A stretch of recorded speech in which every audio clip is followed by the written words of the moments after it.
और आज मैं आपको सिखाऊंगा कि कैसे DVWA या डैम वल्नरेबल वेब एप्लीकेशन को काली लिनक्स में इंस्टॉल कर सकते हैं। तो इस सेशन का एजेंडा होगा कि पहले हम जानेंगे कि DVWA की जरूरत क्या है, इसका पर्पस क्या है। फिर मैं आपको बताऊंगा कि DVWA एक्चुअली होता क्या है और इसके फीचर्स बताऊंगा। और फाइनली मैं आपको ये बताऊंगा कि कैसे आप काली लिनक्स ऑपरेटिंग सिस्टम में DVWA को इंस्टॉल कर सकते हैं। तो चलिए जानते हैं DVWA की जरूरत क्या है। जो एथिकल हैकिंग सीखना चाहते हैं वो यूट्यूब वीडियोस देखते हैं, ब्लॉग्स से पढ़ते हैं या फिर बुक से पढ़ते हैं। अगर आप एक बिगिनर हो तो अब तक आपको पता चल चुका होगा कि इन रिसोर्सेज से हमको लिमिटेड नॉलेज मिलता है और प्रैक्टिस करने के लिए दिक्कत होती है। तो DVWA को इसलिए बनाया गया था ताकि बिगिनर्स को प्रैक्टिस करने के लिए आसानी हो। तो DVWA जो वेब एप्लीकेशन है वो बहुत ही बेनिफिशियल है बिगिनर्स के लिए, क्योंकि बिगिनर्स इस वेब एप्लीकेशन पे हैकिंग प्रैक्टिस कर सकते हैं और अलग अलग हैकिंग टूल्स को भी रन कर सकते हैं। तो आप सोच रहे होंगे कि DVWA को ही यूज क्यों करें, क्यों ना हम किसी भी वेबसाइट को यूज करें हैकिंग प्रैक्टिस करने के लिए। आप ऐसा नहीं कर सकते, क्योंकि अगर आप परमिशन के बिना किसी वेब एप्लीकेशन को हैक करते हो तो वो इलीगल है और इसके लिए आप जेल भी जा सकते हो। तो आप सोच रहे होंगे कि परमिशन लेके हैक कर लेंगे, इसमें कौन सी बड़ी बात है। आप वो भी नहीं कर सकते क्योंकि ऑर्गेनाइजेशंस ये अलाउ नहीं करते, क्योंकि बहुत सारा सेंसिटिव डेटा है उनके सिस्टम में, उनके वेब एप्लीकेशन में, और आपको वो जानते नहीं है।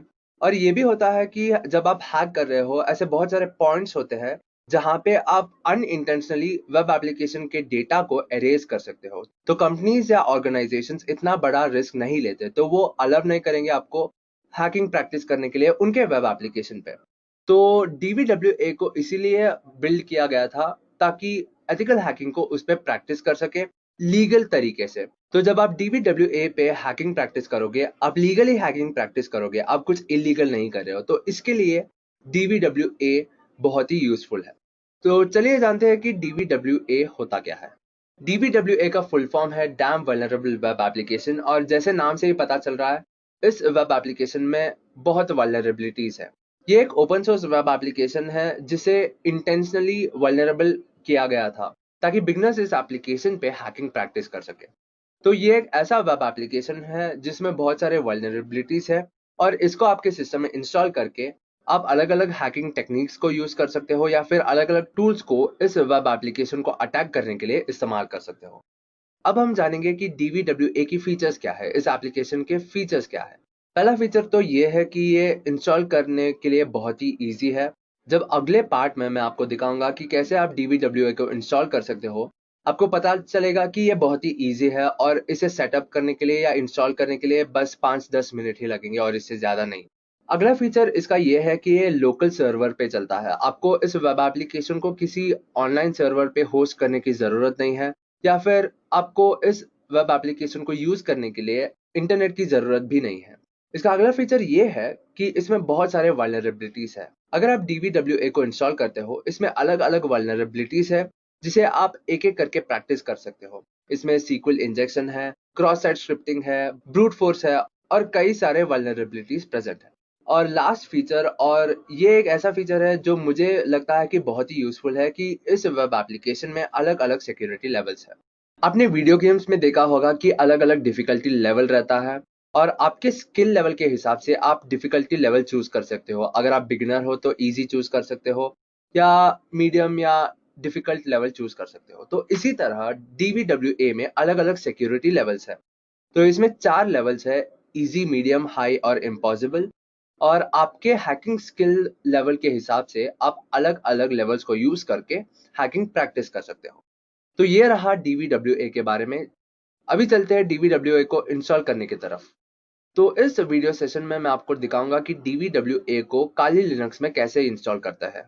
मैंने ऑपरेटिंग सिस्टम काली लिनक्स इसलिए चूज किया है क्योंकि काली लिनक्स एक ऐसा ऑपरेटिंग सिस्टम है जो पेनिट्रेशन टेस्टिंग या वेब एप्लीकेशन हैकिंग के लिए बहुत ही पॉपुलरली यूज किया जाता है। तो अगर आप काली लिनक्स में इसे इंस्टॉल करते हो, आप काली लिनक्स के अलग अलग टूल्स को रन कर सकते हो जो काली लिनक्स में प्री बिल्ड है। और इस वेब एप्लीकेशन को रन करने के लिए हमें एक डेटाबेस की ज़रूरत है। तो इसलिए मैं यूज़ करूँगा MySQL डेटाबेस, जो काली लिनक्स में प्री इंस्टॉल्ड है। और जैसे मैंने आपको पहले बताया कि ये वेब एप्लीकेशन लोकल सर्वर पे रन होता है। तो इसके लिए हमें एक लोकल सर्वर चाहिए और इसके लिए मैं यूज करूंगा अपाचे सर्वर, जो काली लिनक्स में प्री इंस्टॉल्ड है। तो हम ये 3 सर्विसेज को, एक ऑपरेटिंग सिस्टम है, एक डेटाबेस है और एक वेब सर्वर है, इसे यूज करके DVWA को काली लिनक्स ऑपरेटिंग सिस्टम में इंस्टॉल करेंगे। चलिए देखते हैं कि कैसे आप इसे काली लिनक्स ऑपरेटिंग सिस्टम में इंस्टॉल कर सकते हो। ये है काली लिनक्स का होम स्क्रीन। तो पहले हम वेब ब्राउजर खोलेंगे और DVWA एप्लीकेशन को डाउनलोड करेंगे गिटहब से। तो पहले मैं एक वेब ब्राउजर खोलता हूँ और यहाँ पे मैं टाइप करूंगा DVWA गिट और सर्च करूंगा और यहाँ पे आपको कई सारे लिंक्स मिलेंगे। मैं इसे डाउनलोड करना चाहता हूँ गिटहब से क्योंकि ये बहुत सिंपल है। तो ये जो फर्स्ट लिंक है मैं इस पे क्लिक करूंगा और इस वेबसाइट से मैं इस वेबसाइट का URL कॉपी करूंगा। इसे कॉपी करने के बाद मैं एक टर्मिनल ओपन करूंगा और इसे डाउनलोड करने से पहले मैं एक और डायरेक्टरी में स्विच करता हूं जो है var www.html। ये इसलिए है क्योंकि जो भी वेब एप्लीकेशन को आप रन करोगे लोकल सर्वर में, उसके फाइल्स इस डायरेक्टरी में प्रेजेंट होने चाहिए, वरना वो काम नहीं करेंगे। तो इसलिए मैंने पहले var www HTML डायरेक्टरी में स्विच किया है और अभी मैं DVWA फाइल्स को डाउनलोड करूंगा और इसके लिए मैं टाइप करूंगा git clone और उस URL को पेस्ट करूंगा और दूंगा .git एक्सटेंशन। अभी मैं एंटर प्रेस करूंगा तो ये उस वेब एप्लीकेशन को क्लोन कर रहा है या डाउनलोड कर रहा है और ये डाउनलोड हो गया। अभी मैं ls कमांड यूज करूंगा और आप देख सकते हैं यहाँ पे एक डायरेक्टरी है जिसका नाम है DVWA। तो पहले मैं इस डायरेक्टरी को सारे परमिशंस देता हूँ। तो इसके लिए मैं टाइप करूंगा chmod-r, परमिशन होगा 777 और डायरेक्टरी का नाम, एंटर। तो अभी हमें इस वेब एप्लीकेशन को कॉन्फ़िगर करना है। इसके लिए मैं इस वेब एप्लीकेशन के डायरेक्टरी में जाऊंगा और उसके अंदर एक और डायरेक्टरी है जिसका नाम है config। तो इस डायरेक्टरी में जाऊंगा मैं और यहाँ पे ls कमांड के मदद से मैं देखूंगा कि एक फाइल है और इस फाइल में डिफॉल्ट कॉन्फ़िगरेशन है। तो मैं इस फाइल का एक कॉपी क्रिएट कर लेता हूँ पहले और मैं इस कॉपीड फाइल का नाम दूंगा config.inc.php जो डिफॉल्ट है और मैं एंटर प्रेस करूंगा। तो ये जो नया फाइल हमने जो कॉपी किया है इसमें हम लोग चेंजेस करेंगे। इस फाइल को कॉपी करने का रीजन ये है कि अगर आप इसमें कोई कॉन्फ़िगरेशन चेंज करते हो और कुछ मिस्टेक हो गया तो आपको पता भी नहीं है कि डिफॉल्ट वैल्यूज क्या आते हैं। तो इसलिए अगर हम एक कॉपी क्रिएट करेंगे तो डिफॉल्ट वैल्यू जो है वो ओरिजिनल फाइल में प्रेजेंट रहेगा और जब भी चाहिए हम इस कॉन्फ़िगरेशन को रीसेट कर सकते हैं। तो मैं नैनो एडिटर से इस कॉन्फ़िगरेशन फाइल को ओपन करूंगा और यहाँ पे आप देख सकते हैं बहुत सारे कॉन्फ़िगरेशन हैं। मैं चेंज करूंगा पहले यूजर नेम को और फिर मैं चेंज करूंगा पासवर्ड को। यूजर नेम को मैं चेंज करता हूँ यूजर और पासवर्ड होगा पास। आप डिफॉल्ट वैल्यूज भी यूज कर सकते हैं या फिर अपने हिसाब से आप यूजर नेम और पासवर्ड सेट कर सकते हैं।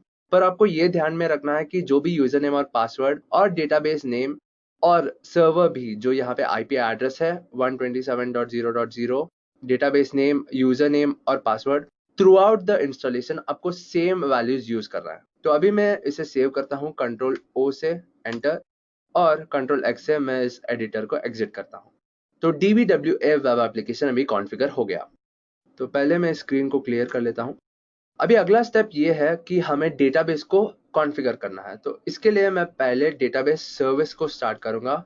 इसका कमांड होगा सर्विस mysql start और अभी मैं MySQL में लॉगिन करूंगा। मैं यूज करूंगा यूजर नेम रूट क्योंकि ये मेरा यूजर नेम है और फिर मैं दूंगा -p पासवर्ड के लिए। क्योंकि मैंने कोई पासवर्ड सेट नहीं किया मैं एंटर प्रेस करूंगा। अगर आपने MySQL के लिए कोई पासवर्ड सेट किया है तो आप पासवर्ड एंटर करिए। ओके, तो डेटाबेस में हम लोग लॉगिन हो गए। तो पहला स्टेप ये है डेटाबेस कॉन्फ़िगर करने में कि पहले हमें एक यूजर को क्रिएट करना है जो DVWA को एक्सेस करेगा। तो इसके लिए होगा कमांड क्रिएट यूजर। यूजर का नाम है यूजर जो हमने DVWA कॉन्फ़िगरेशन फाइल में सेट किया था। हम लोगों को अभी आईपी एड्रेस देना पड़ेगा। ये होगा 127.0.0.1। इसका मतलब ये है कि ये वेब एप्लीकेशन लोकल सर्वर पे चल रहा है क्योंकि 127.0.0.1 जो है ये लूप बैक एड्रेस है। अभी मैं टाइप करूंगा आइडेंटिफाइड बाय जो है पासवर्ड के लिए और पासवर्ड होगा पास क्योंकि इसी पासवर्ड को मैंने कॉन्फ़िगरेशन फाइल में मेंशन किया है और होगा सेमीकोलन। मैं एंटर प्रेस करूंगा तो ये यूजर क्रिएट हो गया।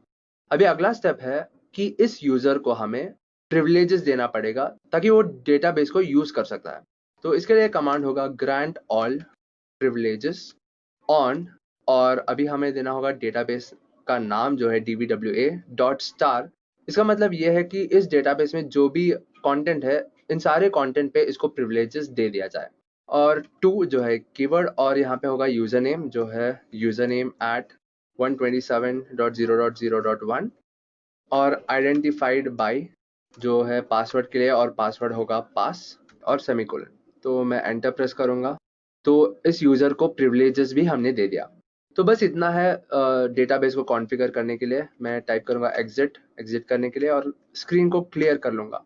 हमने अभी DBWA को कॉन्फ़िगर किया, डेटाबेस को भी कॉन्फ़िगर किया। अगला स्टेप ये है कि हम सर्वर को कॉन्फ़िगर करें।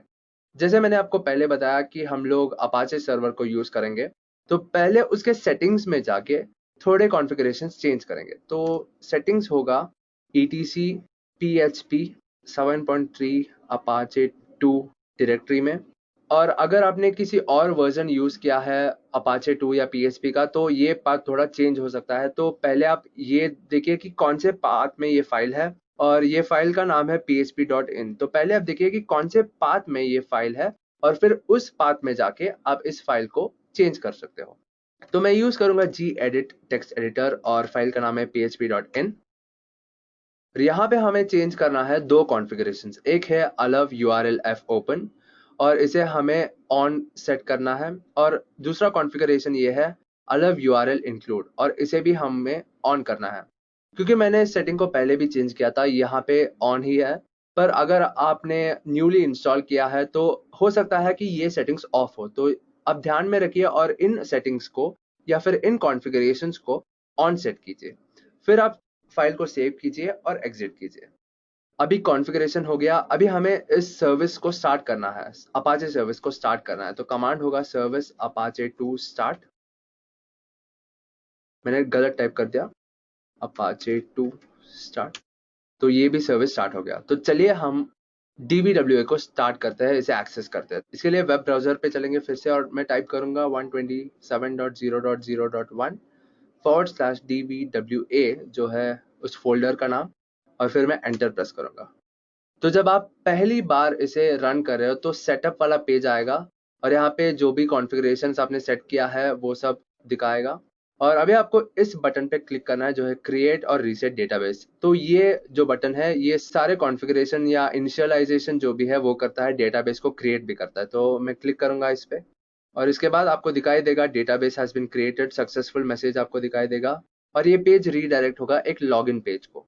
तो अभी आप लॉगिन कर सकते हो, और डिफॉल्ट यूजर नेम है एडमिन, और डिफॉल्ट पासवर्ड है पासवर्ड, और मैं एंटर प्रेस करूंगा। तो ये है DBWA का इंडेक्स पेज या होम पेज। यहाँ पे आप देख सकते हो कि अलग अलग वल्नरेबिलिटीज के ऑप्शन है, brute force command injection, SQL injection, cross site scripting, ऐसे अलग अलग वल्नरेबिलिटीज है जिसे आप प्रैक्टिस कर सकते हो। और मैंने आपको ये भी बताया कि एक फीचर ऐसा है DBWA सिक्योरिटी, जिसपे आप सिक्योरिटी लेवल सेट कर सकते हो। तो यहाँ पे 4 लेवल है, लो, मीडियम, हाई और इम्पॉसिबल, और ये बाय डिफॉल्ट इम्पॉसिबल है। तो आप इस तरीके से लो पे क्लिक करके और सबमिट पे क्लिक करके इस सिक्योरिटी लेवल को चेंज कर सकते हो। तो इस तरीके से आप काली लिनक्स ऑपरेटिंग सिस्टम में DBWA जो है डैम वल्नरेबल वेब एप्लीकेशन, इसे आप इंस्टॉल कर सकते हो और हैकिंग प्रैक्टिस कर सकते हो। इस वीडियो के लिए बस इतना ही। अगर आपको ये वीडियो पसंद आया है तो लाइक और शेयर कीजिए,